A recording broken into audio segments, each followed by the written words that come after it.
Welcome, everyone, to the 2020 Twin Cities Film Fest, and I'm so happy to introduce to you our opening night film, BlackBoys, writer-director Sonia Lohman. Sonia, welcome, and thank you for joining us. Thank you for having me. We've been in conversation since late May, early June. I literally hunted you down on LinkedIn because I saw the film, and I'm like, I'm going to message anybody and everybody, related to the film. And you responded back, and we've had a back and forth. What led you to make this film, and why choose this subject matter? I started the film right as I was wrapping up my first film, Teach Us All About School Segregation. So I had become really interested in the educational inequalities in this country and the enduring segregation of our schools and our neighborhoods and how that really shapes outcomes for young people in this country. And that film was acquired by Ava DuVernay, who did the film 13th on criminal justice, and was a really, really powerful film. And so I was really kind of deeply embedded in the conversation about education and criminal justice and the connection between those two. But this was around 2017, and like the Take a Knee protests and some of the other sports activism was really happening. It was also, I would say, kind of on the tail end of the first Black Lives Matter movement, and we'd seen a number of these, police killings on social media, on the news, and I found myself really kind of thinking about the nexus of, obviously education and criminal justice, but wondering how sports fit into that, and why there was so much backlash against the athletes that were speaking out, why there seemed to be so much desensitivity to these murders. I think a lot of people, a lot of white people I know, a lot of white friends would post a little bit on social media perhaps about this, but they definitely weren't getting out in the streets. They weren't really demanding change in any, really impactful way. And so I really found myself thinking about this all through the lens of humanity, why there seemed to be some desensitivity or just not as much outrage amongst white people to the killings of Black people in this country. And it really led me to thinking about the humanity, and do we not, as white people, fully see or appreciate the full humanity of Black people in this country, and have we been conditioned not to, and how to really unpackage that and decondition that, and then start to change the storyline for all of us, for everybody in this country. Let's discuss the intentional journey this film takes us on, from being a Black boy to a Black man, and your purpose behind it. Well, I found myself really looking at, this question of humanity. And as you start to unpackage that, it really, for me, hinged around this idea of fear and the way that especially white people in this country have been conditioned to fear Black men. And I had to look at that in myself. I mean, I am a white woman who grew up in a white neighborhood, who attended all white schools, who lived, in predominantly white neighborhoods my whole life. And so, I found myself, even as I was making my first film about educational inequality, and I'm thinking I'm this, human rights activist and this progressive, person who really cares about education and all these social issues. And I had to really ask myself, am I afraid of Black men? And the honest answer was, yeah, a little bit. And to really, that was pretty shocking to me to learn about myself. But then I started to wonder, why. I had never been around Black men. I didn't even hardly know any Black men because of these white bubbles that I had always lived in. And so for me, that fear and that threat perception, the way that Black men are often depicted in the media, and it really does, I think there are a lot of parallels between sports and criminal justice, and that weren't really being pointed out before, because these are the areas in which we tend to see Black men depicted either as sports heroes, where there's a lot of fans and you're cheering them on, and when they're on the field and they're being aggressive and they're winning the game, and that same sort of aggression, quote unquote, is out in the streets, it could get you murdered, and we point that out in the film. And so I just was thinking about what a tightrope you have to walk as a Black man in this country, and that starts at such a young age. And so I was really thinking about, all of these Black men were Black boys were babies. And there's this point where they go from just playing and being human and being, free to, there's a point when the world starts to tell them who they are. And I wanted to learn about the sort of internal, how the messages that they internalize as boys, as kids. And even this question I could ask to somebody who's 22 up to 82. And I would say, when did you know you were a Black boy? And that it would just set them back, because Wow. they can remember so vividly when they went from that freedom to, oh, this is what a Black boy means. And so I think we really need to redefine what that is. Did you feel any resistance from the community that you were trying to spotlight in the most humane way? Was there a time where you got pushback of why is a white woman making a film about Black boys? I mean, yeah, every single day there's that question, but I would say the pushback was or the resistance was actually more among white people. And so I would definitely get the question from Black men and women, a little bit, they wanted to know why, of course. But the discomfort is more among white people, because white people don't like to talk about race, so don't like to talk about uncomfortable things. And so I found, speaking with Black men and women, I think it was partly that we went through a lot of, I had worked in education, I've worked in social activism. I'm coming from a kind of a grassroots place more than a filmmaking place, I guess. And, the fact that Ava had acquired my first film maybe gave some credibility.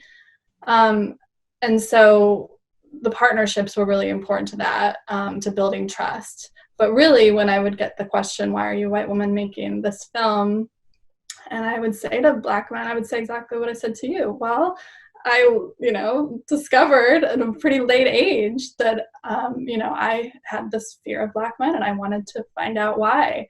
And I think it was sort of disarming to hear that, honestly, because as the film points out, Black men and boys feel this constantly as they walk through the world. They feel white people's fear and discomfort with them. But we all try to pretend like we're not racist, or we're post-racial and all these things. And so we're kind of existing in this weird sort of theater of a lot of times where we're pretending that tension isn't there and that separation isn't there. I call this the disconnect between our psychology and our physiology. I found that I was psychologically super liberal and enlightened, but physiologically, I still had been conditioned, just like everybody else in this country, to feel that tension, to avert my gaze, to maybe cross the street. It's not over usually, it's not conscious most of the time, but it's definitely there, living in our bodies. And I think we have to talk about that. We have to cross that chasm if we're ever going to make any progress on this in this country.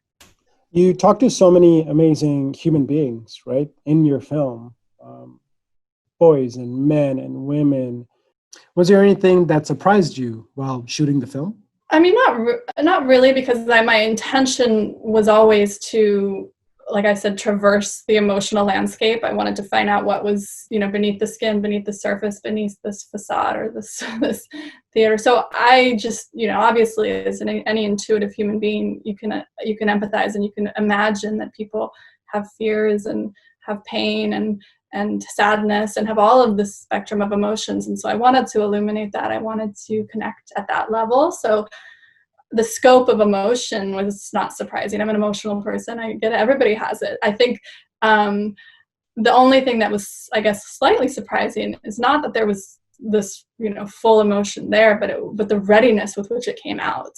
Wow. And how willing and open and vulnerable all the men and boys were, because they're taught to be hardened, and they're taught to be, cool, or they're taught to be. And so it's not that I didn't think it was there under the surface.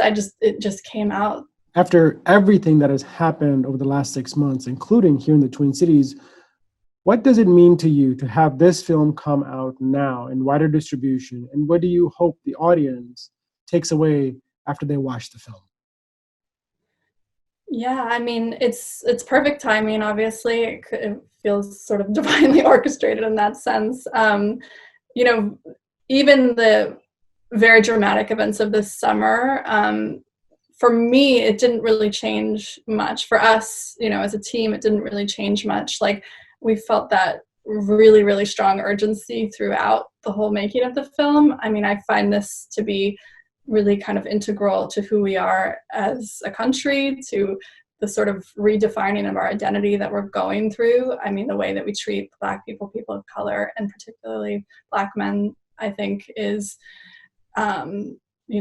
integral to who we are and who we are becoming, and how we kind of face that is going to define who we become. And so I think I was feeling that like sickness and that kind of, race, the cancer of racism for a really long time. And when it happened this summer, it wasn't surprising to me.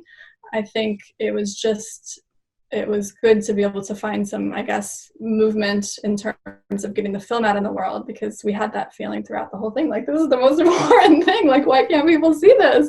Of course, every filmmaker feels that way. But, I think now, hopefully, people might be more open to the messages of the film. I think if it had come out a year ago when we finished it, maybe people were not ready to hear it. So we just hope that people can hear it more. But yeah, like you said, none of this is new. Again, we didn't even talk about the technical aspects. What a beautifully shot film. Oh my goodness. Congratulations just on that. Well, actually, if I would say something to that, that would, if you don't mind, I know you're going to. Of course. That was the other thing, I think, when I was making this is I was looking around at the sort of filmmaking landscape, I guess, and there were, I think, a lot of films, and there are a lot of advocacy pieces, and there are a lot of things that talk about some of these issues. But what I didn't see was something that was really beautiful and humanizing. And I think for me, it was, how do we make this feel like a love story? Because it's confrontational and purposefully so, in terms of what it's addressing, that with honesty and the dehumanization. But to honor the humanity, then you have to not, just sort of default to the stereotype, which is prison shots and sort of a gray palette with aggressive music. I think that just reinforces the stereotypes. And so we wanted to make something that was also sort of soft and beautiful and warm. And so that warm lighting, that luminous feeling, like, was so, so intentional, because it was meant to, like I said, illuminate the humanity. And so we hope it feels like that. We hope, even though it's like, sort of searing emotionally, it's hopefully also very beautiful and transformative experience. I'm going to give you the last words. Anything for our audiences? How can they support you moving forward? Any shout outs you want to give to any of your team members? The stage is yours. Well, so the film is on Peacock. We'd love for you to spread the word. Obviously, watch it, spread the word, get as many people talking about it. In addition, we're really working to sort of transform the educational landscape around this. And one of my producers, Chad Williamson, has, along with some of our other teammates, have been developing this extraordinary learning management system called Frontlines of Justice, for use in schools, for educators to really unpackage the things in the film, like the windows and mirrors and culturally, responsive pedagogy, and just all these things that children are taught, both Black and white, in our schools from a very, very young age. We need to change the posters on the wall. We need to change the books that are in front of them. We need to change the teacher who's up in the classroom. All these things can be really broken down through this learning module. It's just very interactive online, and it's called Frontlines of Justice. So that can be accessed through our website, blackboysfilm.com. That's awesome. Well, thank you again, Sonia. Thank you and congratulations, and stay safe and stay well. And I'm looking forward to future projects from you. Just tell me what you want me to showcase at the festival, and I will. Congratulations and thank you so much.